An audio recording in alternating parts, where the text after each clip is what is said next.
and welcome back. Sunday, I tied for second place with Regenesis Kashtira. Now, before I get into the deck profile and some other details, yes, I did see that I got top 32. No, I don't like the list. Too many hand traps in a deck that just bricks way too much. I only played 9, I played 3. You'll see it, but spoiler alert, so skip the next like 5-10 seconds if you don't want to hear this. Played 3 Perulia, 3 Fuelos, and 3 Ash, I think, as just 9 hand traps, and the deck performed well. My only loss was in game 3 to Ryziel Mitsu from Nick, who went undefeated first place. Deck is good. It can go first. It's kind of mid going second. It has a hard time breaking boards. It definitely needs another card that has the same summoning condition as Archfiend. That's really what it's missing, is another Archfiend that does some plussing when it's summoned. Otherwise, going first, deck is strong. I play Dragon's Bind in mind. I think the trap card is good. Just reset it. Yeah. Free Solemn Judgment with, less of a cost. Yeah, my ratios are definitely different. I think the deck is good. I wouldn't put it as like tier 1 or even like high tier 2. But in the same token, I don't think it's a rogue deck. I don't think it's bad enough to be a rogue deck. I think it's like somewhere like mid tier 2, more or less, but I wouldn't say it's rogue. My matchups, it was Mitsu Ryziel, hard go second Dino. Did I play against Crystron? Yeah, I'm pretty sure I played against Crystron. So I'm pretty sure all day it was like, relatively meta enough, Crystron, Mitsu, and Dino was a hard match. God damn, that game was tough.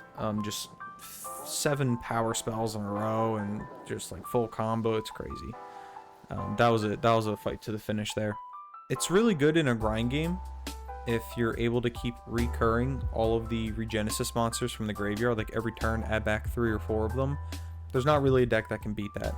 What sucks is if you specifically get Ghost Spelled on your Archfiend, but no one is main decking Ghost Spell yet. Everyone's mostly doing DD Crow, which I thought was going to happen anyway, because when the ban list came out, I figured graveyard-based decks were going to make a huge splash, and I was definitely right. And I put DD Crow in all of my decks beforehand, so I'm not surprised. So it's like DD Crow, the Ally of Justice, Cycle Reader, Nib, the Perulia. I don't see Ghost Spell anywhere, so deck is still fine.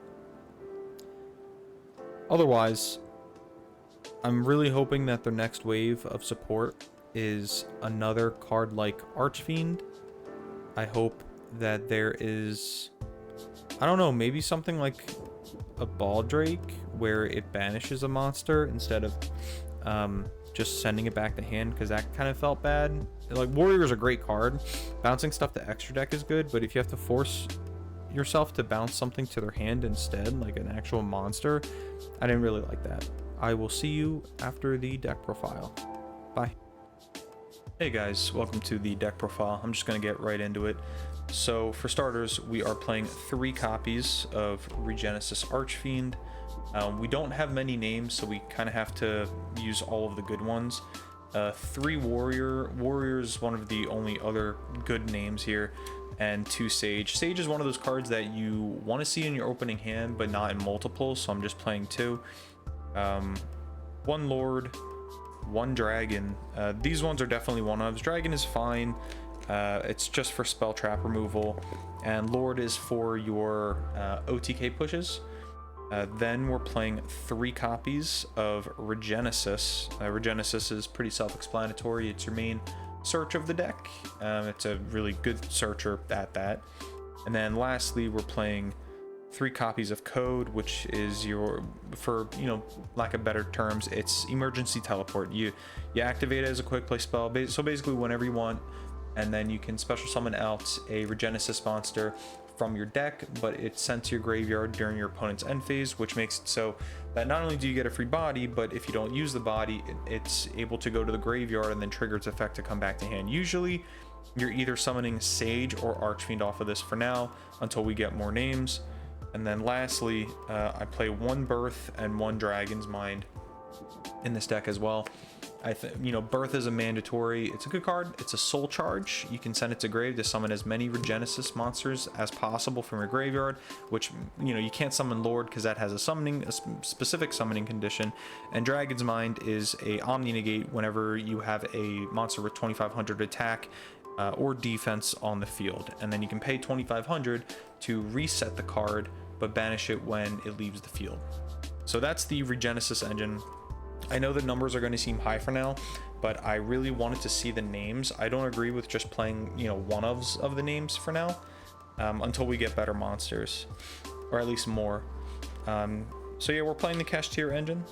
Three copies of Unicorn, 2 copies of Kashtira Fenrir.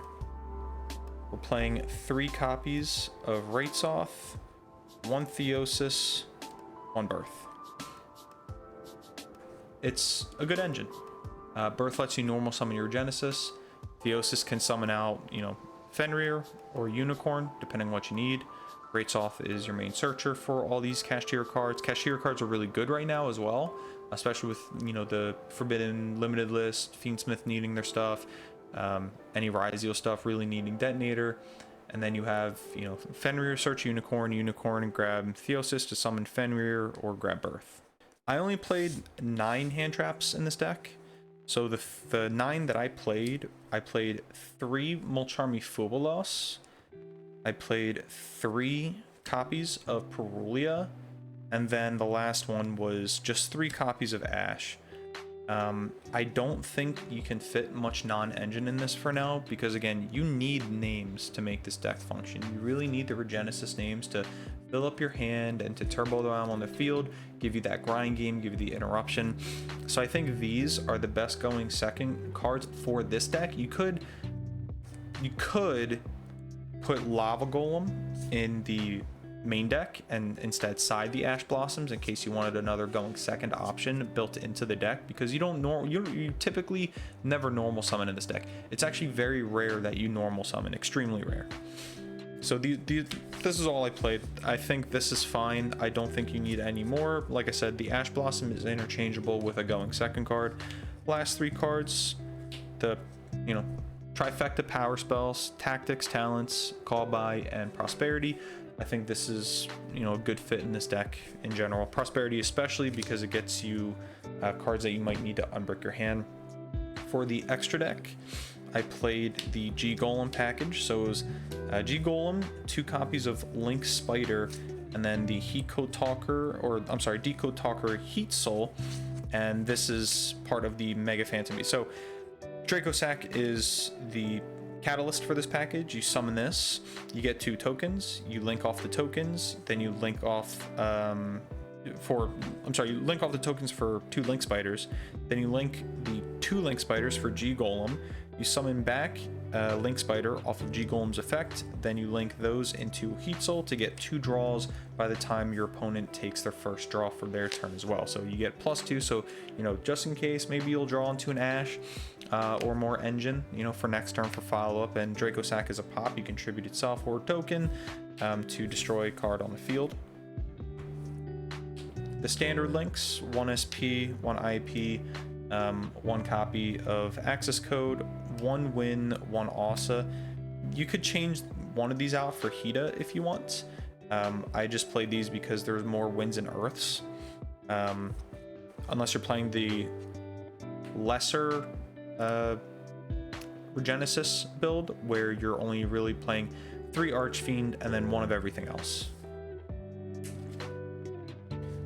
Then we have some rank 7s and other stuff. So Draco Sack is obviously one of our rank 7s, but otherwise I'm playing Big Eye, Dark Arm, the Dragon of Annihilation. I'm playing Flare Metal for Time. I'm playing Sky Crisis, and I'm playing Sky Thunder.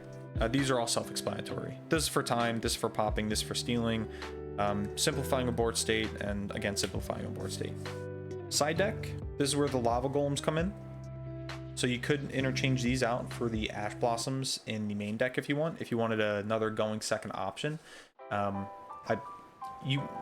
either which way it works. Whether you want to have Ash Blossom just for a hand trap, or if you just would rather not care about your normal summon and go for Lava Golem, because again, in this deck, you will really never normal summon. You will realistically never normal summon in this deck. It's so rare that you do. I did it one time the entire locals event. 3 DD Crow, which came up. 3 copies of Cycle Reader, because we do have a lot of people at our locals that play light decks like White Forest or Fiendsmith or Primite Blue Eyes. So right now, Cycle Reader is a good hand trap.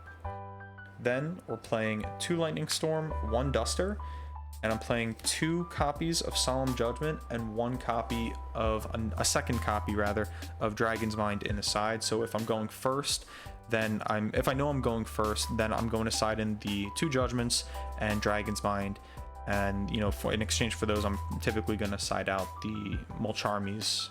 I might put in, you know, Lava Golems or the DD Crows as well if I'm going first. So that's the deck. Again, performed really well. I really enjoyed my time with it. I'm going to keep working on it. I have some other cards coming in the mail that I think might make the deck a little bit more consistent until we get support. It kind of feels like the exact same thing that happened with Kashtira, where their first wave was a good start, but you had to play, you know, Ascended of Thunder, you had to play the Side Beast, you had to play all these really jank cards to make it work, and then their second wave came out and it became really good. For me, it feels, excuse me, for me, it feels the exact same way. Like, this first wave is setting the motion, and the second wave will be the wave crashing. I think the second and or third wave of support for this deck will be very good. At least I'm hoping so. And, you know, as long as we get some more spells, some names, maybe a field spell that searches, maybe another trap card, their own extra deck, whether it's some sort of Link 1 or Link 2 or an Xyz monster, anything would really help them at this point. So that's it. That's all I got. Hope you enjoy this deck profile. Thanks. See ya.